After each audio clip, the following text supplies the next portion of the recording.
Hello and welcome to this video interview. My name is Holly and I'm the editor of International Airport Review, and I'm joined here today by Ricia Vinelli Montejo, who is Head of Terminal Operations and Customer Experience at Mactan Cebu International Airport in the Philippines. Ricia, thank you so much for joining me today. Thank you so much, Holly. It's really a pleasure. So today we're going to be talking about your career journey to date, what attracted you, how you lead your team, and any advice you have for those who are just coming into the sector. And for those of you who do not know, Ricia is the winner of International Airport Review's Airport Leader of the Future Award, which was presented at the International Airport Summit in London at the end of last year. So huge congratulations on that, Ricia. And please tell us, how does it feel? Thank you so much, Holly. I can vividly remember that day when it was announced, and it's really a lot of emotions that's going on in my head. There's like disbelief. I was so excited about it. Of course, I was very glad that it happened. And, to be nominated alone really is an achievement, especially to be chosen among all the nominees who are, the great leaders in their respective organization is truly an honor. I'm beyond, of course, grateful for Holly and the entire team of International Airport Review for making it possible. And I am proud to have been chosen and be able to share this recognition on behalf of the airport community in the Philippines. Excellent. Thank you so much. So if you can now please just give us an insight into your career journey to Mactan Cebu International. Okay. I have been with the company for almost 8 years now, and I joined really the airport or MCIA as procurement head in 2016. So my background was really in economics. My career really evolves into supply chain, international trade. So during my stint in procurement, I was heavily involved in during the construction of our new terminal. So that's where I got exposure. I got to learn more on operations, stakeholder management, and of course, ultimately customer experience. So there were really a lot of changes that happened the entire, until this date. Management, passengers, demographics, challenges. I mean, COVID happened. So, but we are where we are right now because of these changes, and we will, of course, continually evolve. Of course, and you said that your background is more finance. So I'm wondering, did you find aviation or did aviation find you? What was it that attracted you to the airport sector? Ah, well, when I was young, it was not really something I was eyeing for. To be honest, of course, I love to travel, but I didn't know that there's a profession behind it. But I'm glad that aviation or airport found me. It's the daily hurdle. I mean, just to what attracted me to the airport sector is really the daily hurdle that we need to surpass. The beauty of not knowing what will happen today, the following day, and the impact, of course, that we make to the people that we meet. That's a really lovely answer. So what is the one thing that surprised you about working for an airport? How challenging and fulfilling it can be. Like how our actions, the strategies of the management of or as an airport will have both direct and indirect impact to our customers. As we all know, airport really is an economic driver. So being in this industry, we know that we help contribute to the growth of the Philippine economy. Absolutely, it's so crucial. Now, how would your colleagues describe you as a leader? Very tough question. I would like to believe that I am someone that they feel like that's driven, very passionate, definitely, and who inspires the team. And I'm very goal focused or oriented. I have a very strong conviction and will always be coined as somebody who really pushes you. But it really stems from believing and wanting what's best for the team and the organization. Um, Wait, I think I remember a great colleague once said to me that she finds me gracious in the midst of daily turmoils of operations. So I'll find that as a compliment. Excellent. And then when looking to create an engaging and empowering work environment for your colleagues, how would you go about that? Well, set expectations first and foremost. You have to really align, have regular feedback and engagement. Of course, provide feedback whether they're still on the right track. This is practically to do a health check so that everyone will still be, in the same path that you have planned from at the onset. Trust is very vital, I would say, that because you cannot really create an engaged team if you do not, of course, trust them. And I think for me, the most important part is get them involved. Give them the platform to make decisions. Yeah, make mistakes, fine. Let them really be accountable for it because you give them the control and you will really see how passionate they turn out to be and how engaged they can become. Absolutely, I love that. You take them on the journey so that they feel emotionally involved with it as well. Exactly. Yes. And Risha, is there a skill that you are currently working on? A lot. I was like, wait, 2024. There's really a lot, I would say, but I guess if I would just drill it down to my priority, I would like to look into more in terms of trying to understand the commercial aspect of the business. Why? Because as we all know, satisfaction and experience has a direct correlation to the propensity of our passengers or our customers in terms of spending. So, however, sometimes it's really challenging to satisfy customers, especially when it comes to value for money, right? I mean, airport will always be coined as expensive, especially people will always compare it to the outside market. So I wanted to really understand how I can bridge that gap. How do I be able to make them understand? And of course, at least at the end of the day, there's still revenue for the operator. So it's really on that.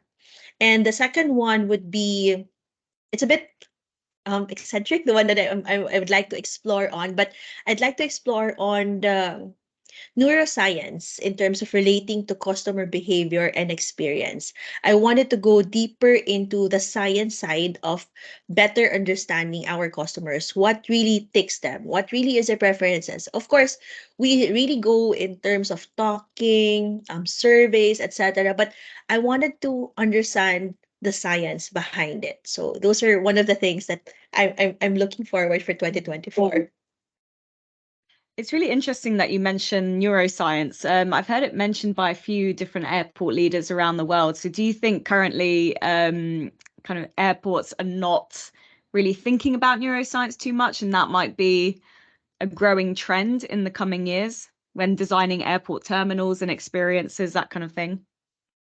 I think we're growing to that phase wherein we wanted to go outside the box. I mean, it has never really been tapped, even from the beginning. We're all into survey, conducting one-on-one, face-to-face interview, but it's now time for us to take a step back and really understand because at the end of the day I think there's always a pattern into terms of what are the decisions, how do we make decisions, what are really the basis of our preference and taste other than just being talking to our customers. I think we really have to, like what I said, take a step back and understand that part, then we will further understand who our customers are, what do they really want, plan ahead of them, giving them or influencing them even before they know it.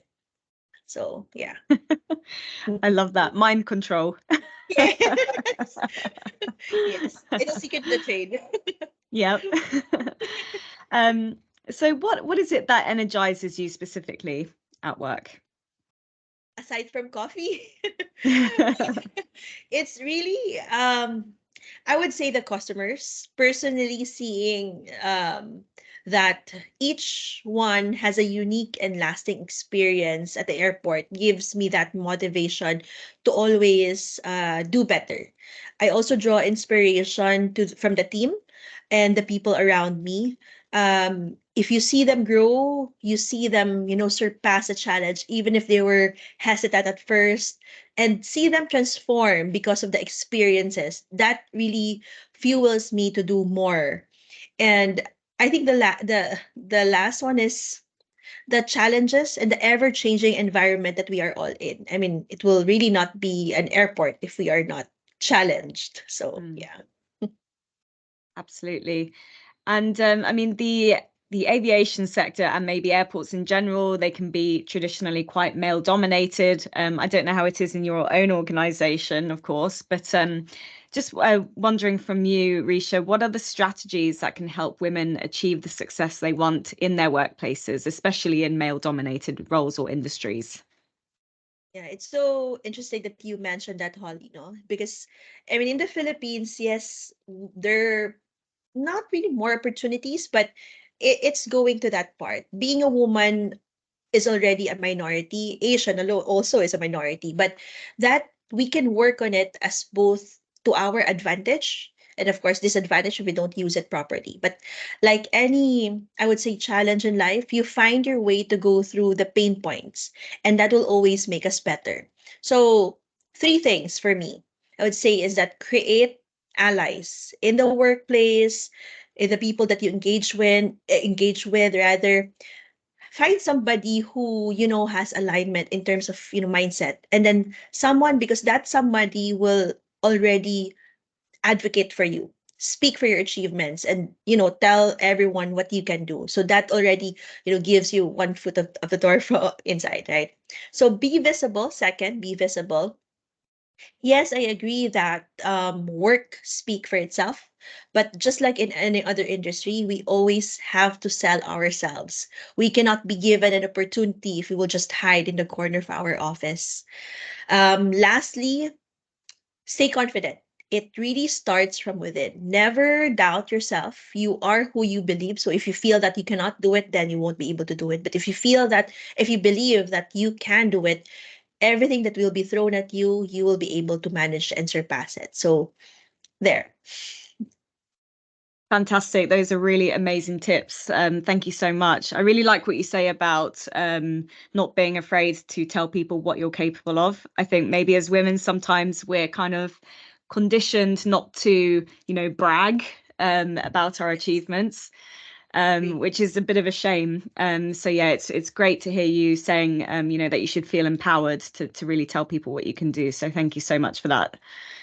And any advice that you would have to up and coming airport leaders, male or female?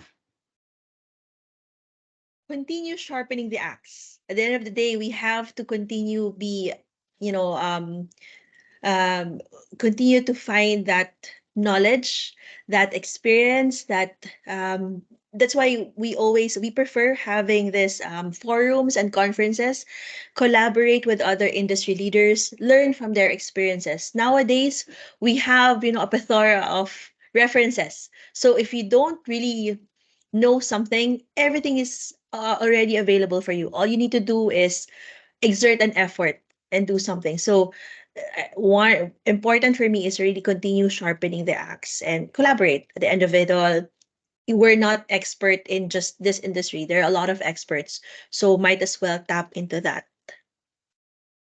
Absolutely. And in terms of, attracting the next generation, I don't know how you find it in your own airport, but what do you think that the airport sector has to do to really attract this next gen of airport leaders and ensure that airports are also inclusive workplaces?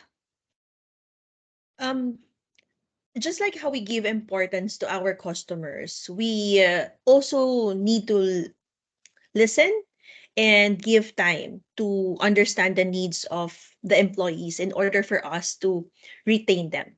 So rather than just having, a checklist or just that tick in the box in terms of implementing conventional initiatives, the management or the companies or the organization also need to really take a step back and understand what is truly needed. And that's where sincerity can truly be seen.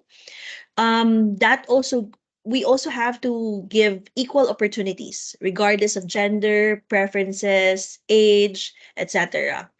Another one would be there should be programs aligned to inclusivity. I mean, if we're really truly serious about having an inclusive workplace, we have to provide platforms and programs for that. And I guess it's also good for the industry or the aviation industry to walk the talk. Show your success stories in terms of being an inclusive workplace, because that's really how, again, selling it to everyone, to the other industries or to other airport leaders. Absolutely. It's so important to attract a diverse workforce because everyone has, their own backgrounds and they'll always approach a problem differently to as you would. So that's a really important point. What would you say the skills and mindsets are required for these new generations of, potential airport leaders? Have they evolved somewhat, would you say? Yes, yes, definitely. I think, again, with everything that's happening, the fast-paced changes, um, forums, conferences, webinars, everything is just within our hands.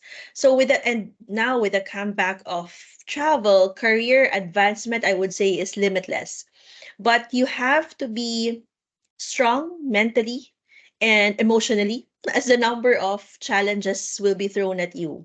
We also have to remind everyone to be open. We do not know everything.